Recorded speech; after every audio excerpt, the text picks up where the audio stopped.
Hello everyone. Once again, my name is John Kayode Abisi, and I said again that my job sits at the intersection of software and product security, engineering, and architecture.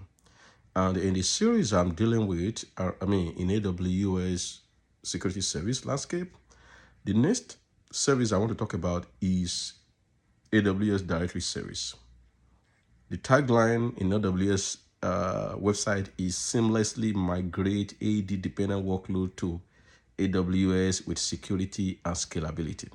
Now, what that means is that this is AWS AD, infrastructure. But what I want to tell you is that this is actually Microsoft Active Directory wrapped as AWS services. There's nothing wrong about that. For those of us that have been around for some times, we've used, in almost decades ago, AWS Active Directory, for many years. So we know the business problem that this particular solution solved. Now, the first thing I want us to look at here is something I read and I put down. Now, to help you understand exactly what is happening under the hood, let's break it down. Instead of deploying Windows Server EC2 instance, manually installing the Active Directory domain services, role, configuring DNS, and handling patching backup, AWS does that for you. So that is what AWS Directory Service is all about. It's Microsoft AD service, wrapped, configured, installed, configured, and maintained by AWS for you. Now, moving forward, I want to talk about, now that you know what AWS Directory Service is, I want to explain it. I want to bring it to the mix of other 4 core identity services. The first one I've talked about, AWS IAM Identity Center. The second one is AWS IAM. The third one, which I've talked about in my last video, is AWS Resource Access Manager. Now, this is the fourth one. That shows that we are having 3 other core identity services that are either composite or adjacent to AWS Directory Service. And I've explained to you that this is Active Directory, Windows Active Directory wrapped in AWS services as AWS services. Now, one of the things I want us to look at is the capabilities of this directory service.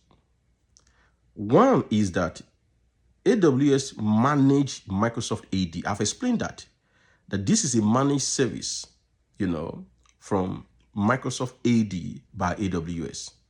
The second thing I want you to understand is hybrid forest trust. What does this mean? It shows that this service allows you to establish a one-way or two-way forest trust relationship via AWS Direct Connect or VPN. So that shows that you can establish some connection, like trust between one domain and the other domain to have a communication, to share resources and the likes. Now, that resources can be on the prem, some can be on cloud, but that ability to establish one or two-way trust with other domain controllers or what have you is a capability that you can find within this service. Then the other capability is AD connector, a stateless directory proxy that forward authentication requests directly to your on-prem domain controller using ADAP and Kerberos without caching credentials in the cloud. Now, this is good. It's legacy. That shows that you can in on-prem environment, can access applications and resources in cloud without necessarily having the cloud, caching those information in their memory, quote unquote. So that is another capability. So if you have a requirement that look a bit closer to that, this is a kind of solution you can use. Native AWS workload, integration. This service integrates seamlessly with Amazon FSx for Windows file servers, RDS SQL servers, Amazon Workspace, and seamless domain join for Amazon EC2 Windows.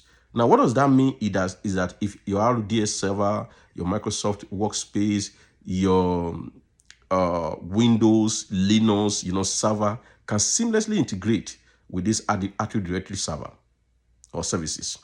The next one is Directory Service Data API. Now, programmatic CRUD operations using, SDK and CLI to automate user provisioning and growth. This, you can use SDK and CLI and API calls to make a programmatic call to make provision for users and some other resources. Then multi-region, like I said, when AWS was provisioning this, one of the things that they take off your table for easier operational management is multi-region deployment capability. So that shows that automatically replicate directory data, configured across multiple AWS domains. So when that directory service was installed, configured, and maintained, it has put into consideration multi-region, for scale, for scalability, and for resilient purpose. Now, what are the business, problem this solution solved? Operational overhead of self-managed AD. Like I said, if you want to manage, AD, Microsoft AD in AWS environment, you have to have some overhead cost. So this is taken off you. Then the other thing is identity duplication and credential sprawling. Now, if you already have this in on-prem environment, you can continue to use that instead of you duplicating, maybe something, duplicating the workload and the whole, the whole configuration scenario again in cloud environment. So this doesn't eliminate identity fragmentation and security risks associated with maintaining separate local IAM users or siloed directories by leveraging single corporate source of truth. So it allows you to use single source of truth when it comes to your identities. Then the third one is migration blocker for legacy applications.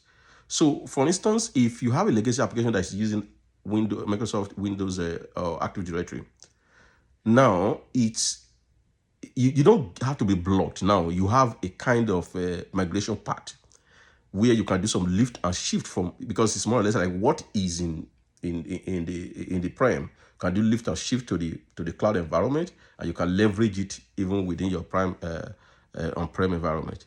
Then massive blast radius mitigate risk by isolating development, staging, and production environment into dedicated AWS landing zones account while maintaining centralized directory controls.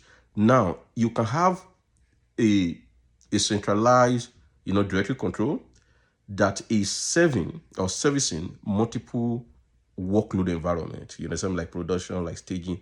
This allows you to do that. Now, this is good, and like I always promise, is that these are the information we need to get for engineering purpose and architectural purpose. The other thing is the hands-on, and for the hands-on, I will link the video or the resources, below this video. Thank you.